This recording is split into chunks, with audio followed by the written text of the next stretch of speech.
Les premiers trucks seraient apparus à Tahiti dans les années 60. Des camions dont seule la cabine avant est conservée. Tout l'arrière du véhicule est retiré, remplacé par une structure de bois.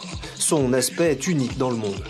À l'époque, un enfant devait payer 10 francs et un adulte 20 francs pour y monter. Il devient l'emblème du transport en commun de la Polynésie française dans les années 90. Le tarif devient unique, il est alors multiplié par 10. Convivial, robuste et pratique, il permet à de nombreux Tahitiens éloignés de la capitale de s'y rendre. Martial a passé toute son enfance dans les trucks. Ses parents avaient une société de transport en commun. Il se rappelle avoir nettoyé la plupart d'entre eux dès son plus jeune âge, jusqu'au jour où il a pu en conduire un. Normalement, c'est 21 ans pour passer le permis transport en commun. Quand j'ai eu mon permis, et c'est le jour même que j'ai conduit le truck. Alors, quel trajet tu faisais à cette époque-là?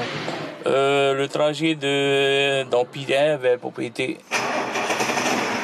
De nombreux établissements scolaires font appel aux trucks pour transporter les élèves à des entraînements sportifs.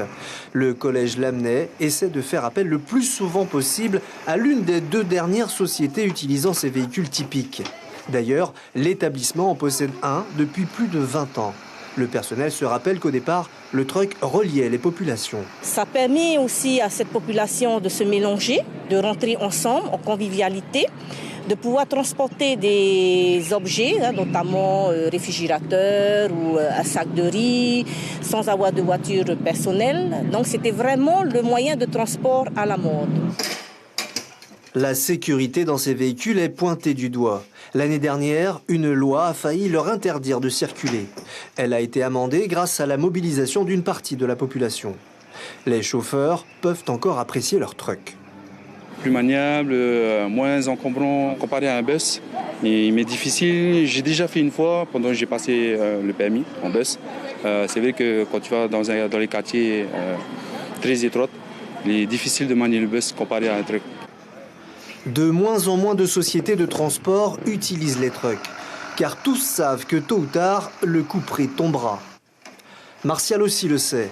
Il est triste d'envisager la disparition des trucks dans lesquels il a travaillé toute sa vie. Ils étaient des symboles identitaires jusqu'à l'arrivée des bus chinois. Événement qui a sonné la fin des commandes de trucks.